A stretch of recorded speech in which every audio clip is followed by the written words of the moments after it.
Welcome back to a yoga pose a day. I'm Bethany, host of the Random Yogi podcast. Each month we offer a bonus episode on the podcast with a yoga flow that you can do at home. And so we're doing a yoga pose a day here on TikTok so that everyone can avoid injuries. I'm a lawyer by day, but I have my 500-hour yoga teacher training certificate, and I've been teaching for several years. I own my own studio. Today we're going to be talking about forward fold. Come with me. Now, often on the way to forward fold, we're in Urdhva Hastasana, which we did yesterday, the upward salute, and you'll hear swan dive down to forward fold. And that's simply putting your arms out at your side as you bend over to this position. But honestly, yoga is all about honoring your body, so you get there however feels good to you. One thing I would like to point out in this picture, and I'll show you another picture in a moment, is that the lady closest to us in this picture has a very deep knee bend. The others do not.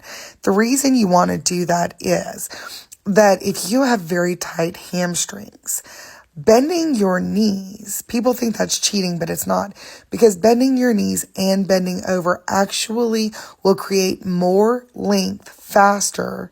I mean, it still takes time, but more length faster than trying to force your body into a straight-legged forward fold that it's not ready for. I love this graphic from Inflexible Yogis, and I could not do as good a job, so I'm borrowing it here. I highly recommend that you follow them because they have amazing tips on Instagram. But you can see here what you want to avoid versus what you want to do.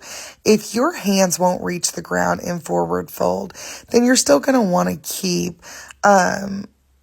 the straight legs or the bent knees, but you can put your hands out in front of you on blocks. This can also be used for a halfway lift, which we'll talk about tomorrow. But you can see that in forward fold, you're simply bending at your hips, letting your head hang, and your hands are on the floor. Sometimes we'll hold opposite elbows and maybe swing back and forth gently, putting some traction in the spine. But the most important thing in all yoga poses is to honor your body. Bend your knees when you need to get more length in your hamstrings. Fold less deep when your back doesn't want to go that deep. It's all about honoring your body. Yoga is not a competition.